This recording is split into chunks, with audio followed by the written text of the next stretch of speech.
What is up? Hey Hey. everyone. Hello. Looks like we got some people rolling in. We can wait a couple minutes. Is it hump day? Yes, it is. Happy hump day. And it's nice to see it, the attendees are full of real humans and not a bunch of note takers. So this is great. Real humans. Love it. And I even did my hair for y'all today. So if any of you haven't seen me, you can just have this as your only impression of me ever. Not your AI outtakes on LinkedIn for podcasting.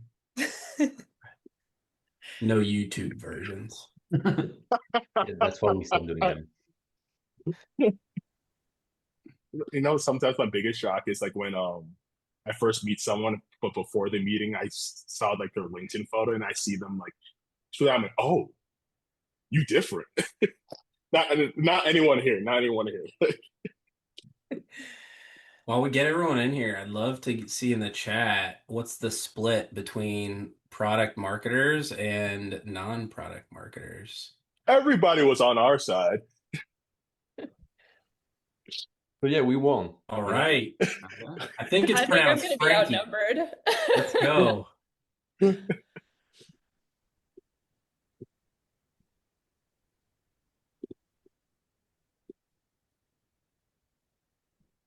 I'm gonna say Frankie, but I see an I at the end. So if it's Frankie or Frank, I said we here with you.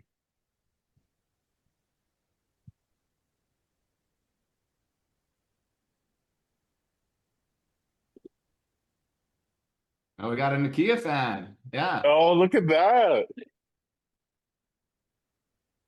So put her up on the Carly! He Jumbotron. is bestie. Uh-oh. We're in Okay. trouble. I got Oh, we back got a up win over Sal. So now. Oh, what up, Sal? Oh yeah, yeah, you're uh, not a marketer. Oh, maybe not a marketer. I like Sal. oh, I'm not a marketer, so we're good company. Hey, Jacob, that's what we friends, man. As So I'm where did wearing that idea my, come I'm a from? marketer. God, just what's? Can you guys get the short version because I tend to be very verbose. 20 minutes later, we're like, this is this is the webinar. I feel like we can get Yeah, started. Yeah, yeah. let's do Yeah. it. Thank you all so much for coming today. I'm super excited to be joined by Jacob Sussman, our CEO at BX Studio, Nikia Griffith, our Director of Organic Growth, and Zach, Eric, and Gab from We're Not Marketers. Today, we will break down the push and pull between product marketing and SEO, who owns the website. At the end, we'll do a quick Q&A, and you guys can throw those questions in the Q&A box, not the chat, but feel free to use the chat while we're talking. So, how about we start off with just who should own the website? Who wants to kick us off? Oh, I'm jumping in because I have a very firm answer. That should be product marketing.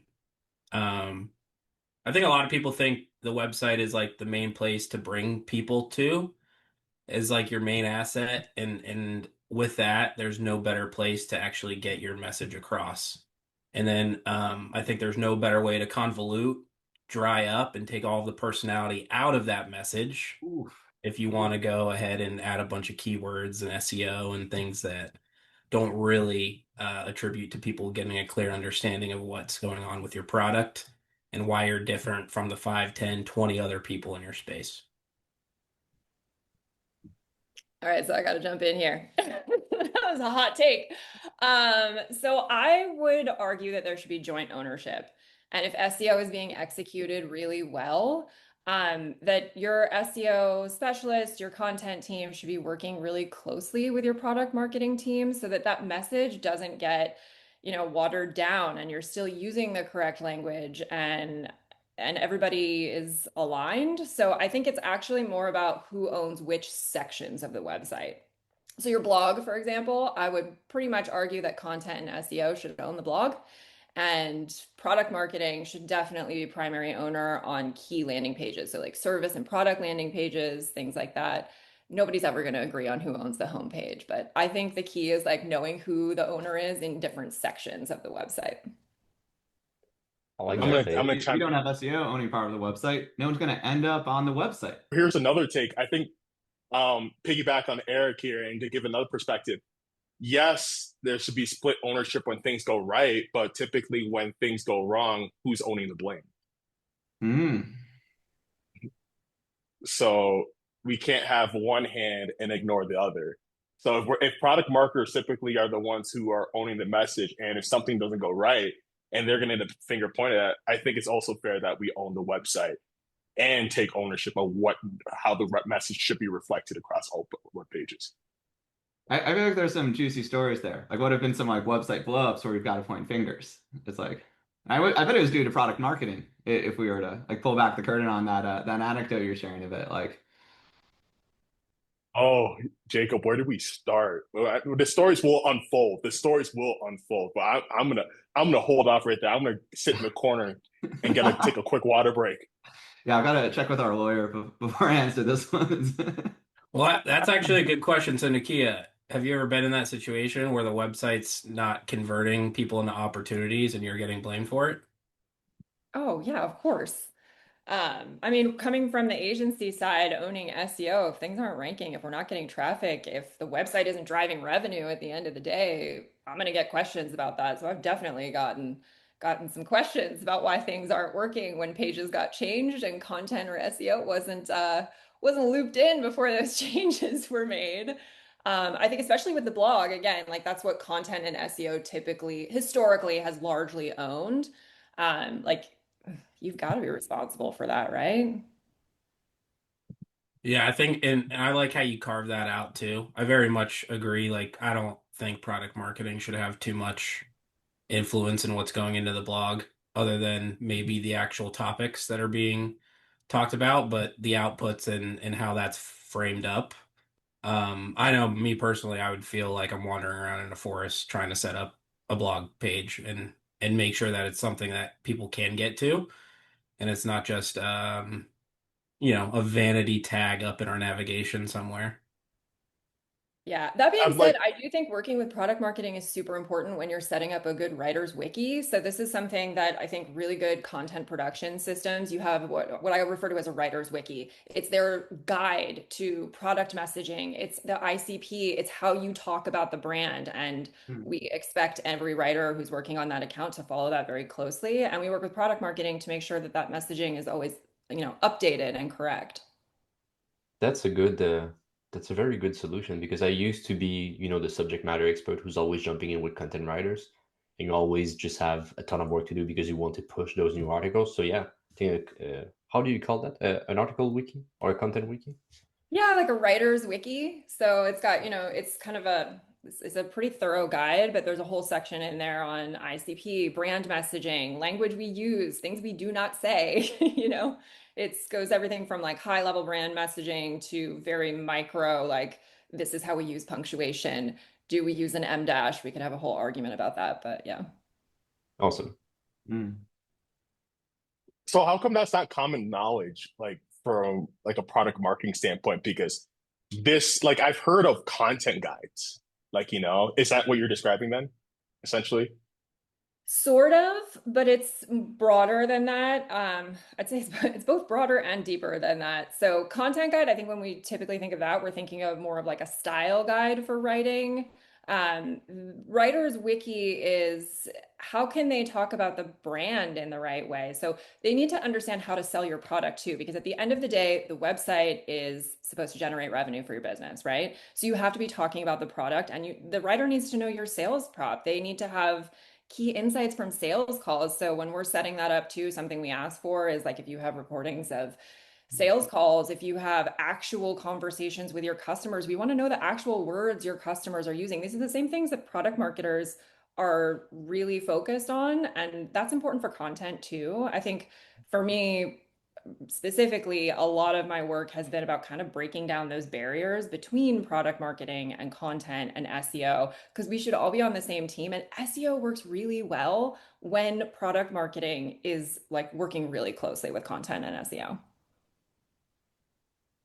It's reminding me, and it's a free plug, but it's reminding me of the episode we had with Lashay Lewis. And she was talking about the way how, bottom of the funnel content and SEO can go so much further when it's done with a solid product marketing base because you understand all of the content behind it too.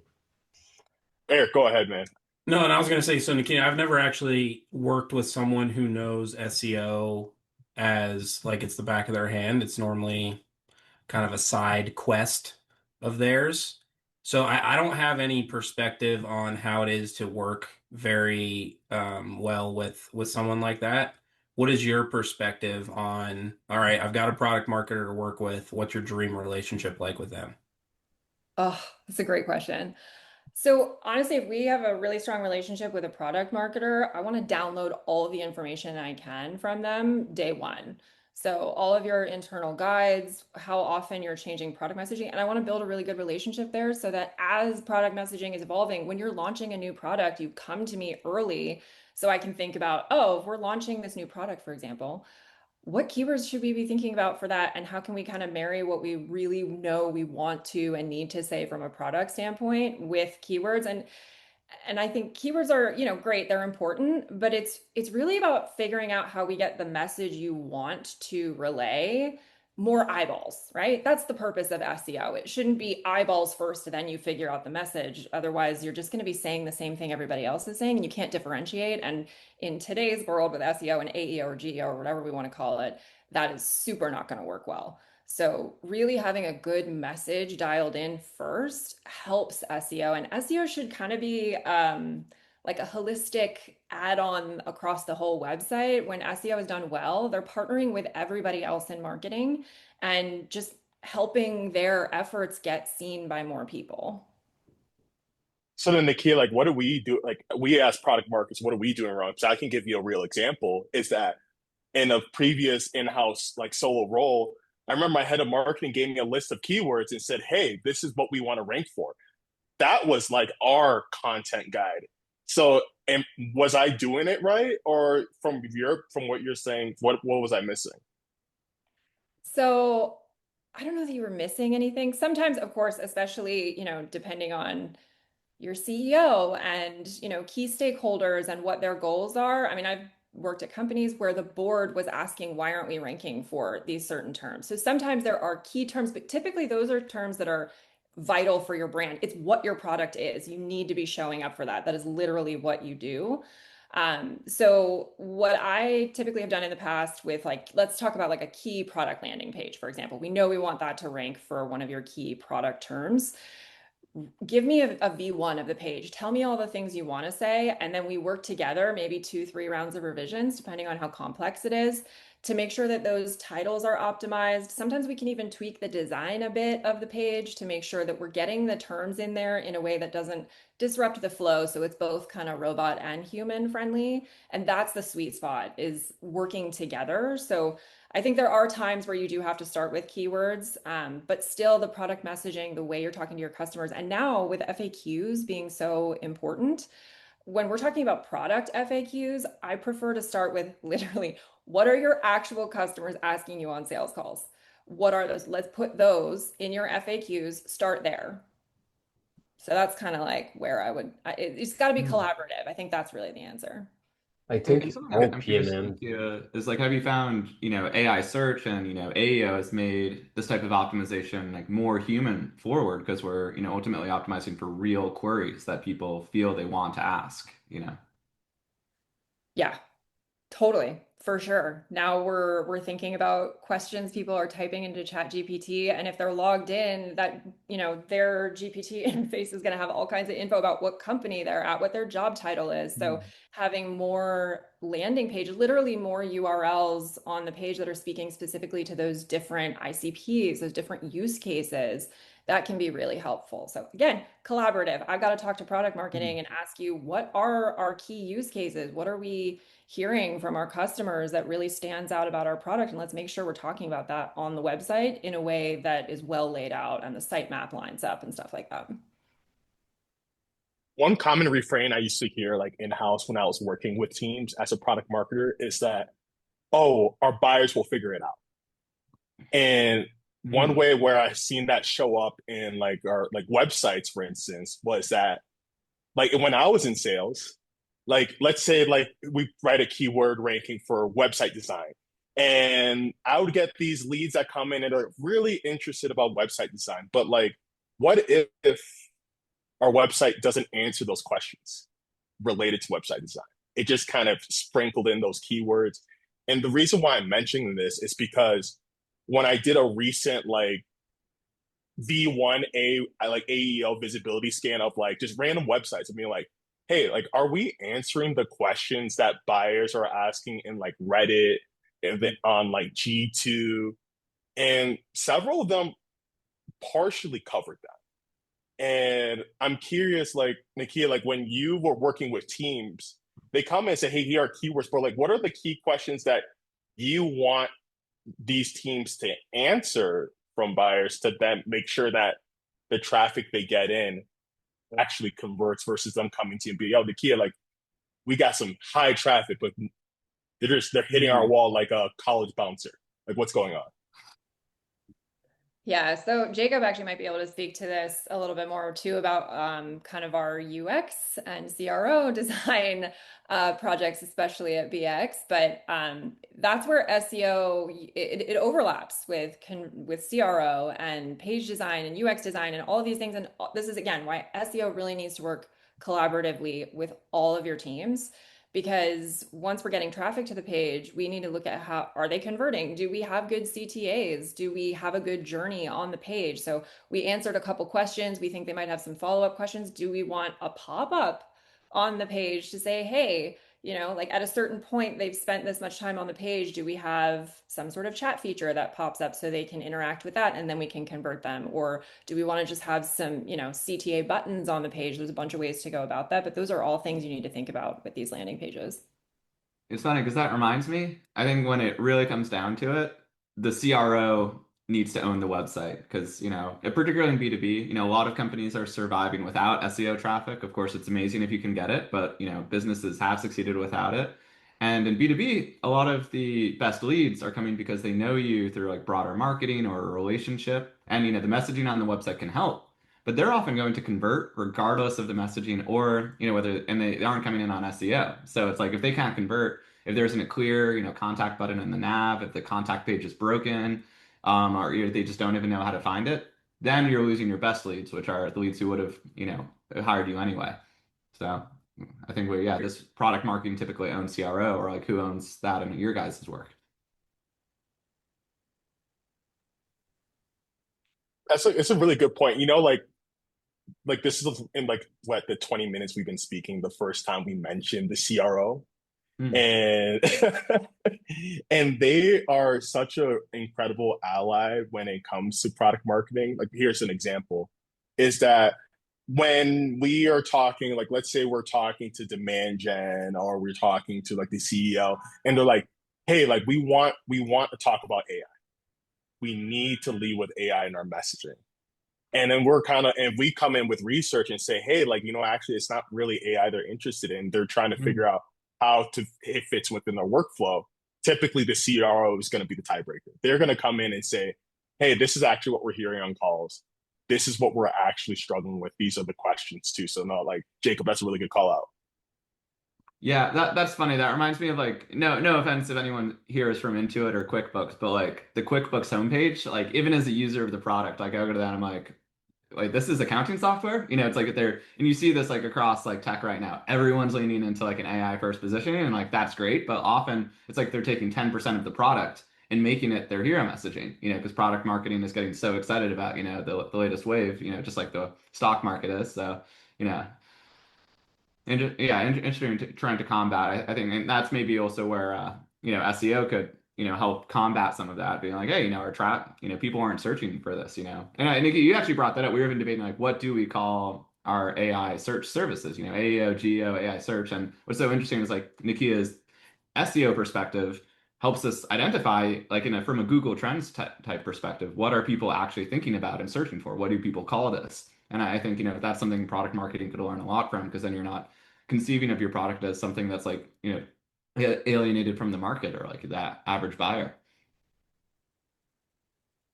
Yeah, Well, leaning on search I would volume. argue that the reason that you can't tell what QuickBooks and Intuit says is because the CRO has their hands in the website and that they are more obsessed with the AI stuff than the people Hmm. who own the messaging and then should also Oh, be in charge of the website. wait, were you thinking chief revenue officer? Because I meant conversion rate optimization. That's Oh, fun. well, there Yeah, we yeah. go. That's why we don't use Yeah. You see, acronyms. Yeah, yes, we don't use. I thought it was the chief like revenue officer. You see what yeah, happened here? This I'll is why yeah. just we throw don't it in lead the with. chat, This is guys. why you gotta rely on SEO to figure out what to call it, because you might be calling it something that doesn't connect with your audience. You know? Saying We were acronym in speaking keywords tech all is the time. just too complicated anyway. Yeah. You know, we always got those letters all around, and everyone thinks it's something different. But yeah, Hmm. I mean, this is funny because another argument is, the highest paid person in the room, the hippo, owns the website, and that's probably the CRO, or the CEO, like one of those two. So, Well, yeah, and I think I like that too. Like, I like the idea of SEO getting with product marketing and then going and challenging the hippos because I think that's a hmm, great recipe for success of like, hmm, okay, here's what we need to call our product. This is what people are searching for, and we will ruin our positioning and our messaging if we decide to just call us some random category that we aren't. hmm, Um, and having that research back, which truthfully, as a product marketer, I don't feel comfortable finding that type of research in terms of like keyword search. I can do more of the sales conversations and the product discovery type conversations. But I really like that idea of being able to just partner up and then bring those findings to the hippos and saying, all right, calm down, we've done our thing. So we need more Nikiyas. Product marketers don't have enough Nikiyas. Thanks. Oh, Gab, you got your hand up. yeah, and it's not for me, it's for Sal. He had a question for a couple of minutes. Uh, if you're down, we can answer it. Let's do Let it. me. Can I click answer live? Okay. I'll read a question for you all. Who owns the final messaging? If product marketer has the product knowledge, do they pass to content/SEO knowing that it may get diluted into keywords?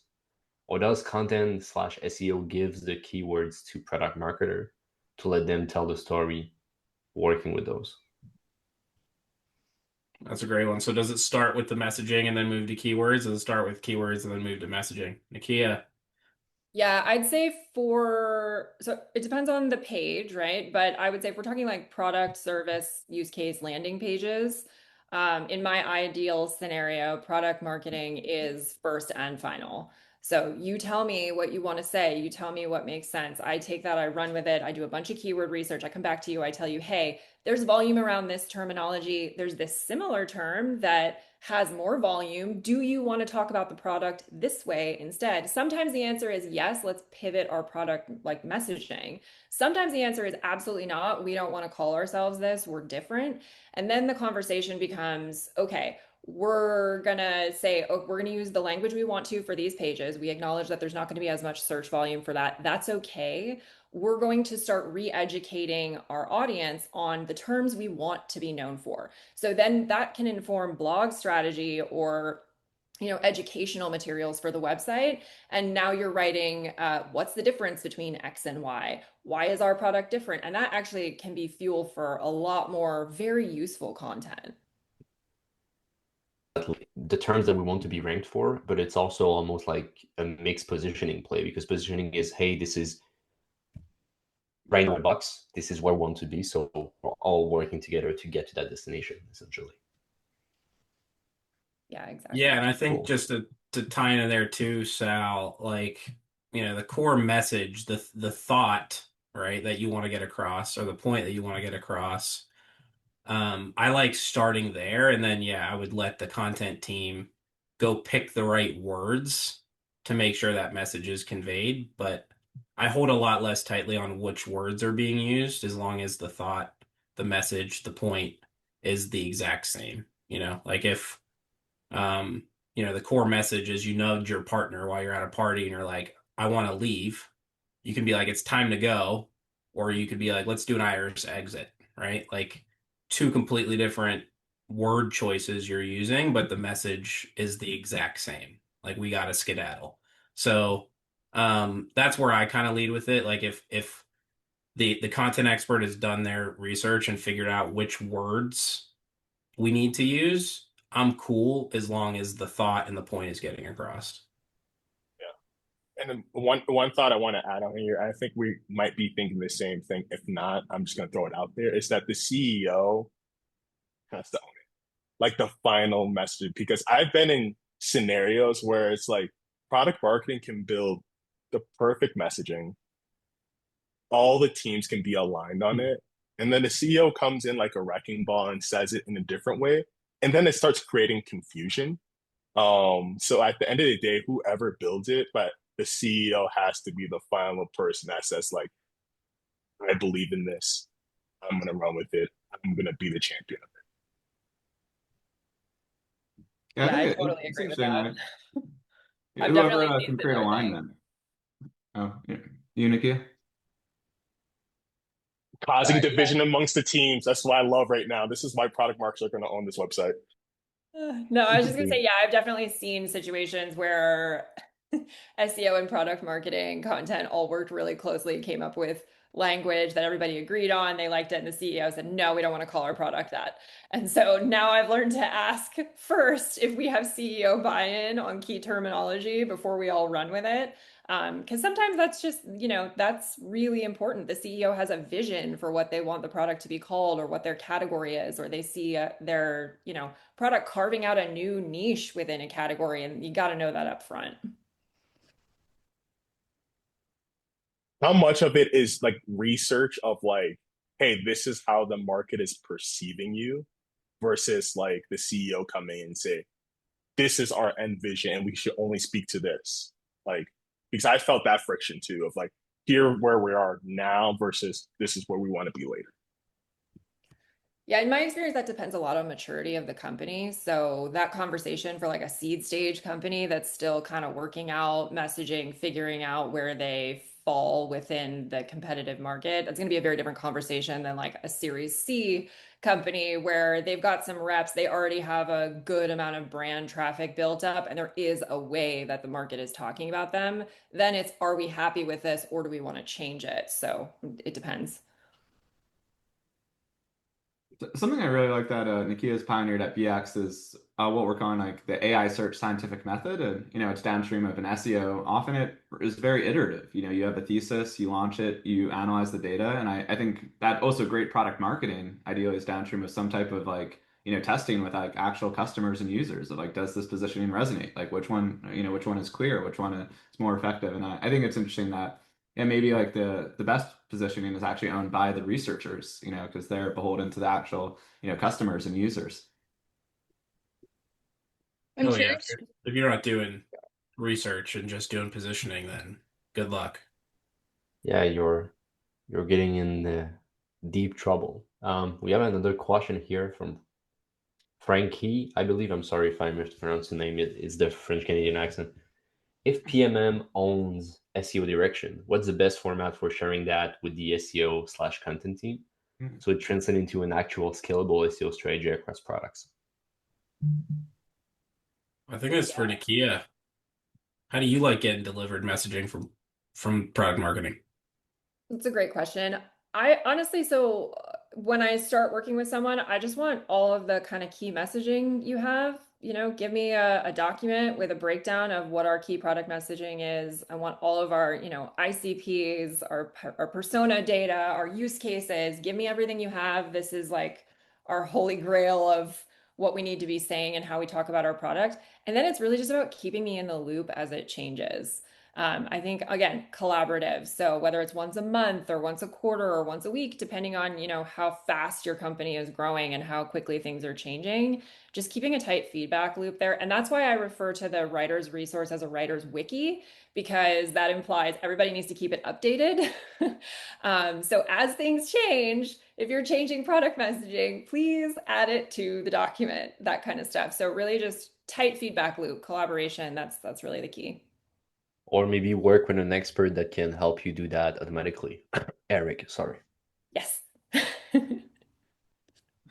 Plug, yeah, shameless plug. And yeah, I would say too, one thing that I would add to that is like your point of view for sure. Like if there's a specific point of view that you're trying to get across, um, make sure that is like very clear and not getting muddled up with the SEO practice. Um, the messaging document is great, and I think you'll see 10 different product marketers, you'll see 11 different ways that they'll ship one of those messaging documents, but making sure that the point of view is crystal clear for that content specialist, that'll, I think, really help out in the long run, regardless of what word choices they want to go with. So what type of metrics do you guys think that website owners should be tracking? I personally think the only thing that matters is if they convert to an opportunity. I personally believe that any lead that gets through for a conversation that is not conversation worthy, then we did a bad job as the website. And we should, with our messaging and our positioning, be very clear who we are for and very clear who we are for not. And for all those for nots, they should be bouncing so fast. And for all of the people that we are for, that should be what the website really is catered to. So I really don't believe in conversion rate to demo. I think that should be thrown away completely, and we only look at the conversion rate from website to opportunity. Okay, so SQLs? What would you say? Yeah, like just skip the MQL completely. yeah, Yeah. What is attributed MQL? revenue or just SQLs? Sorry, what? Attributed revenue, like clear revenue being registered, or just SQLs, like sales opportunities? Yeah, like sales opportunities. Like they've went through a discovery call, and we have said, "Yep, they are a good fit for us. Let's keep talking." But if any of those slip through the cracks and the SDR or AE determines, yeah, like they shouldn't have been on here, then I think we did a bad job. Yes. Getting the right message across and deterring the wrong people from wasting our salespeople's time. But isn't that kind of a like you can't sit with us energy? Like, shouldn't a website Yes. be a bit more of like a broad, like top of funnel, like all are welcome Nope. here, come on in, and then like Here's a good example. Yeah. I believe your website, particularly the homepage, should be like a storefront. So you're walking down Saks Fifth Avenue, you look at that storefront, you should know right away, should I walk in this store or not? You don't need to be me wasting time going into a fur coat shop when I'm not going to be buying a fur coat. I mean, I've rolled up to like the Rolex store on Rodeo Drive with like my ragtag friends after brunch. We're wearing like flip-flops and shorts, and like they hold the door open and are like very gracious, because I mean, in LA especially, you never know who's about to like drop like 20K in a watch, that is like maybe that's like specific to the LA market, but, like, it's like, That's what I mean. Like I'm not buying a Rollie, so truthfully, if you see me walk into a Rolex store, any salesperson in there should know it's a waste of their time. And I believe that goes extra for our AEs who look at that wall of shoes though. Like, clearly you're down. Yeah, to I'm $170 to a $210 price tag guy, not a 20K price tag guy. Yeah, so that's what I mean. Yeah. I'm very adamant about that. Is there's no reason to be wasting our salespeople's time with people who are not opportunities. And so the website is the biggest deterrent for that. And if we're letting in too many people who aren't opportunities, then what are we doing with our website? What about like a branching contact form that has like a budget field, and you like use that, and then you can have like, oh, some people go straight to the Calendly link, some people like, I don't know, get tossed, maybe back to SDR, like the SDR qualifies before they flip it to the sales. Well, budget is one factor. I think, because of the storefront, that's an easy one to lean on, but there's so many other things about that, right? Like if we can position ourselves and say we are for this segment, we'll just say enterprise, right? SMBs should not be coming in, right? Mid-market should not be coming in. We've positioned ourselves for enterprise, and that's the people we want coming in. And if we determine as a business we don't want SMB and we don't want mid-market, then we've done a bad job as a website if those are still trickling in. That concept of like anti-ICP, especially early on with your go-to-market, is so key because like you talk to most CEOs and they're like, yeah, but that could be a new deal, that could bring revenue. Let's go up market. But there's a point when you don't understand that the market is hyper crowded, and the more you say no, the better you're positioning yourself to say yes to better opportunities coming in your way. I agree with what you're saying, Eric. Like, I think the bottom line should be those sales qualified leads. But as someone who do message testing for a living, I think there's some stuff that we can take a look at, such as the time on site, dwell time, scroll depth, heat map, those kind of stuff. But at the end of the day, if you're looking at that data and it doesn't tell you anything, and you're looking at your pipeline and it's super dry, it's vanity metric at the end of the day. It's just that if you're looking at the specific timeline and you want to understand what impact your messaging has on your website, on your homepage, product pages, all of that, you need to understand the right context on what people are actually doing, even if they're not ready to buy yet. I think this. I got really one more quick, thing this- I want to add, and then I Okay, want go. to hear you, and then I definitely got to hear Nikia, because she's got her lip all puffed up. She's like, I gotta say something. I can see it. So and also real quick, the downstream effect is this too. Like, if you let in one of those opportunities, like Gab was saying, like, we could sell this deal. Yes, and sales knows that they could probably sell this deal, but customer success is the one that's going to have to turn them into a happy, repeating customer. And that's a lot of this that we forget about is, okay, let's get them on board. Let's get them on board. But are we going to ever keep them happy? Are we going to keep them around? And are they going to go have a bad experience and then potentially ruin our brand reputation because we let them in? That's something that we don't think about a lot because it is, marketing's more on the let's get them in and let's close them. But there's definitely an effect there that goes well beyond just the signing of the first contract. Yeah, that reminds me, there's this great agency influencer who says like client churn is actually determined at signing by whether they're an ICP or not, and anyone that's not an ICP is guaranteed to churn. And then I think it's something businesses don't think enough about. You're just inviting trouble. I think it actually goes aligned to a question Michael just brought up in the chat. Do we want to answer that now or wait towards the end here? I got to hear Nikia first, and then let's rip on this question. Let's go for it. So not surprisingly, I disagree. No, so okay, look, SQLs super important, CAC super important, and those definitely need to be like your North Star metrics. But if you are only focused on those and you're trying to do SEO, you're leaving money on the table and you're not going to do content that would have brought in good leads. So for me, if we're doing a true organic growth strategy, it's organic. You're trying to show up for people who don't already know about your brand. Those are not going to be branded terms. And they might be coming to your product landing pages, but like they're not coming to your homepage typically. They're coming to your blogs. They're coming to more informational, helpful content that you're putting out in the world. You can't be like hyper focused on your ICP for those.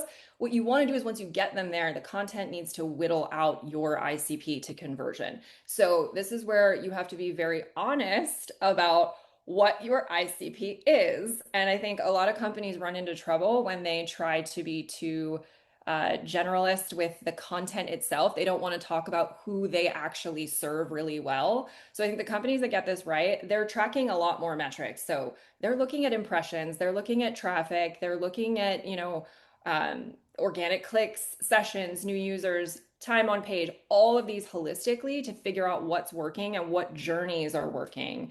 And then they're coming up with a smart way to convert their ICP from the content that's going to be helpful for more people than just the people you want to convert. So kind of referring back to what Jacob said, making sure that your contact forms have qualifying data in there so you can disqualify people who fill out the form who you're not going to be able to help. Another way I recommend kind of helping with this is like competitor teardowns. Be honest about what your strengths and weaknesses are. You can't serve everyone, and it's okay to say that on your website. And I think if you can do all of those things, then actually tracking more metrics. And for me, I need to focus on impressions and those leading indicators to make sure that what we're doing is working, because SEO is still a slow burn. It's going to be a few months till we see full build of that. So we need to make sure that we're moving in the right direction early. And if we're not, we need to pivot. So for me, a lot of metrics. It's really hard to just tie myself to one. I do agree that SQLs and CAC, I would say, and CAC, really important downstream. But thank you, Michael. Someone agrees with Yeah. me. Yeah, we'll answer his question right away, but because he must have waited for us. But Michael said that if PMM owns the starting point between content and PMM, how do you avoid creating an internal CEO influence echo chamber for product category, key product terms, etc.? He had many instances where they were pushed to optimize the site for terms and categories that meant nothing in the market. Mm. Oh, tell me about this. Okay, Yeah. I feel yeah, this I'm like, pain. yeah, it's Mm. that's a tough one right there. And there's actually a real example I'm actually like dealing with right now with a prospect that I'm talking to, and there's a slight nuance. So here's the context: is that they are in the AI sales tech space, and they have their product. Where their product does really well is that they have the AI agent, like does everything behind for you behind the scenes. It's gonna do your discovery calls. It's gonna take your meeting notes. But the problem they're struggling with is that the incumbent in the space are AI sales assistants. These are your Gong. This is like your like Clary, and they're trying to differentiate themselves. So they're like, let's show up for AI sales assistants. But the Mm. problem is now it gets convoluted because now their audience is asking the question of like, when would I use an AI sales assistant? Like that's a question coming up. And now they're coming in and say, hey, we're a sales assistant too. And then when you go and talk to them, they're like, oh, I'm an agent. And they're like, I'm still trying to understand like sales assistant, but now you're an agent. How is that different? And they're really struggling in how to decipher between those questions. There's no content in place today that really answers. Here's the difference between a sales assistant and sales agent. When would I use an agent versus a assistant? So like, yeah, like that's just say to relate to that because that creates such a like earlier we said that down funnel issue. Like when I was in sales, I used to struggle with that too. Like you show up for this keyword, and then it gets really hard to then show how your product supports that keyword, and you're like, I don't know what to do here. Michael, your project management decided to call work management so funny. I also have experience in that space, and it's incestuous all of the ways they try to like redefine themselves. Um, and I think really like the onus goes back in on the product marketer to be disciplined and to be able to push back on that CEO influence. Um, and I'd say, from the non-product marketer end, if you're seeing that happen, like I don't think there's too many of us out there who would be hurt for you to kind of call us out on that and be like, "Hey, why are you using these terms that have no relevance? Help me understand that a little bit more. Where'd you get them from?" And there's a likely chance that they'll say, they're getting pressure from the CEO, in which I think then the content team can come in and be like, let me help you fight this fight, right? Here, let me do a little bit of research. I'll get you some answers over the next couple days, and let's set up a meeting with the leadership team. And we can just show our findings and hopefully make it seem like their idea. Because then, if they think it's their idea, then everything will go smooth, as opposed to trying to change their mind about something. So that's how I would definitely try to direct that is first get with the PMM and ask them why they're coming up with all these crazy words. And then you can help them actually get the data and push back.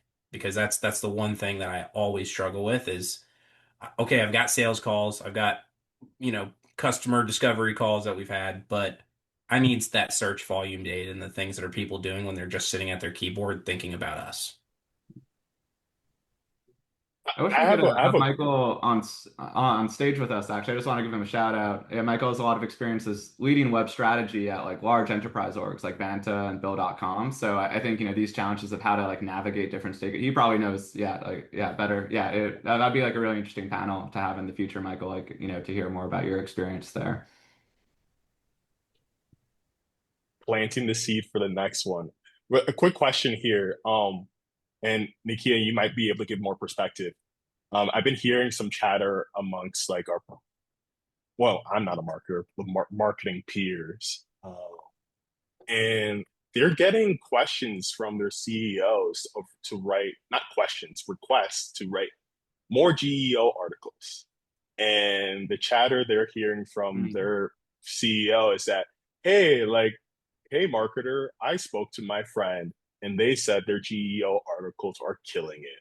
They're showing up on ChatGPT, people are clicking and driving in. I want you to go do that too.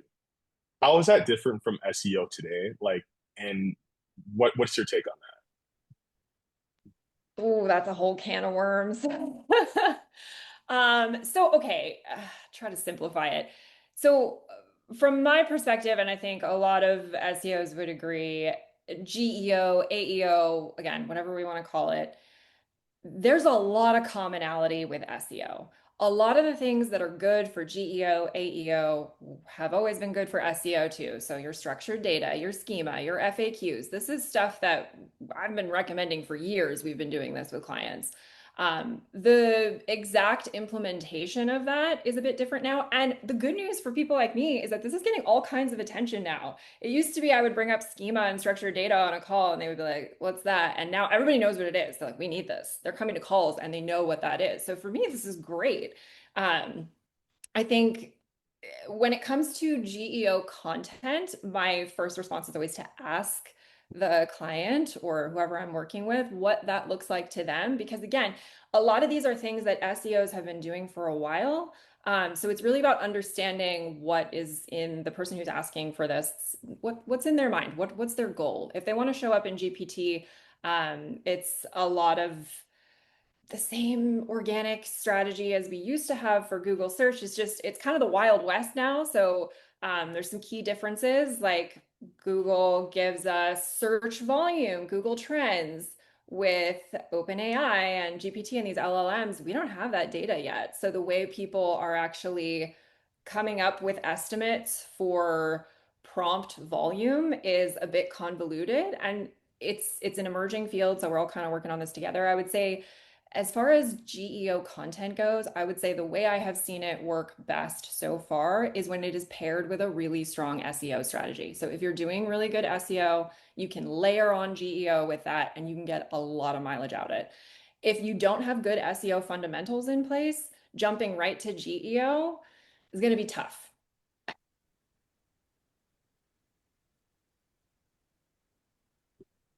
All right, so looks like we're coming up on time. Thank you guys so much for joining us today, and we hope to see you at the next one. If anyone has any other comments, go ahead.